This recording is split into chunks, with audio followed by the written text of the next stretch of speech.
Ladies and gentlemen, this is Coach Alex signing back in, and today we are about to talk about the overall sales process and how can we connect emotionally and how to close logically. Oh yeah, let's check this out.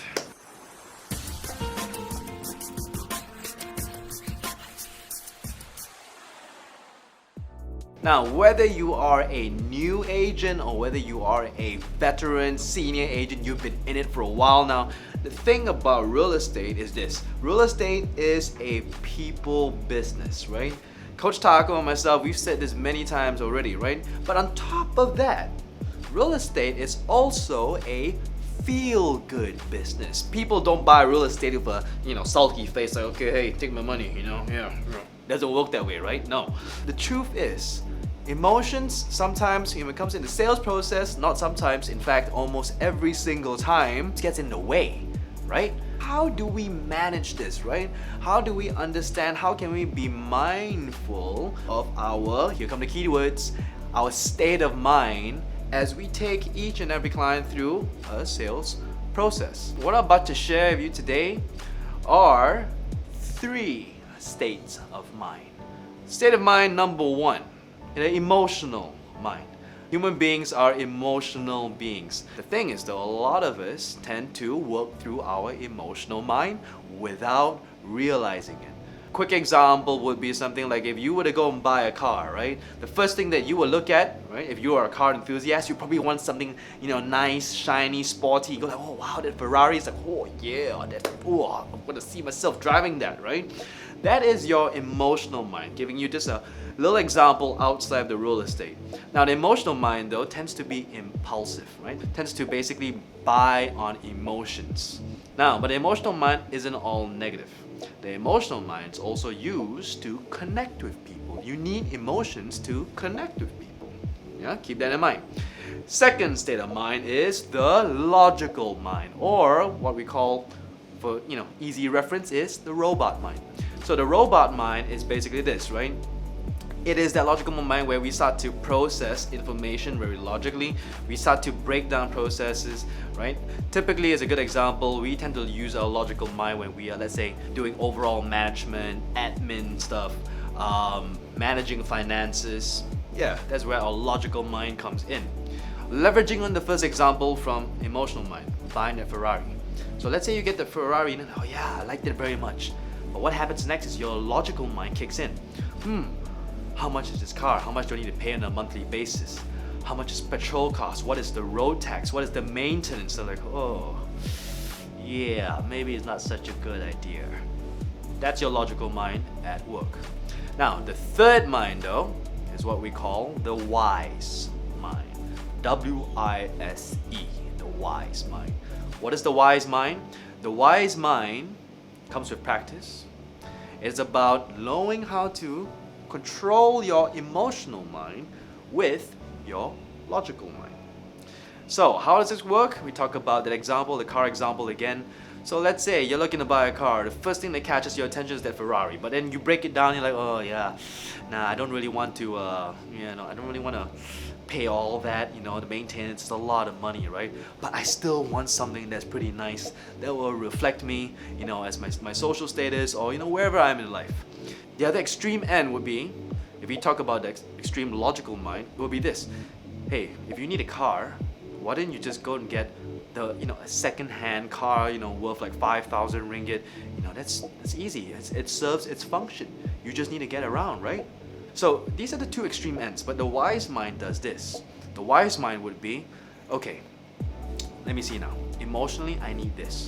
I need to be able to look good, to make sure that I give a good impression to people, and then, yeah, but at the same time, I want to be able to also be able to afford it so that it doesn't burn a hole in my pocket.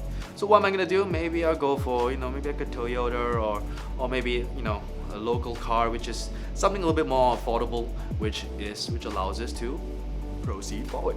Yeah. So this is how the 3 minds work. Now, coming back to the real estate, tell me, what mind do you think new agents are typically working from?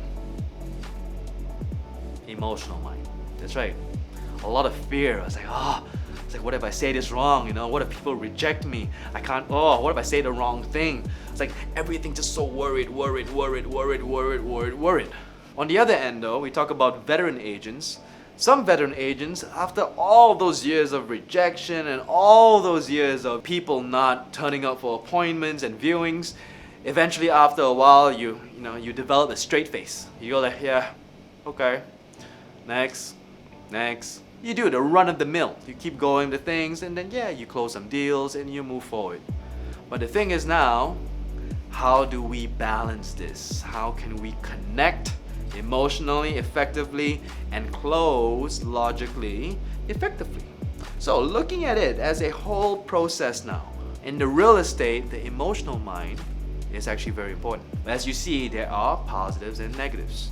We need to know how to put aside the negatives, knowing how to use our wise mind to put aside the negatives and know how to leverage on our emotional mind when we are connecting with people. That's right. You need emotions to connect with people.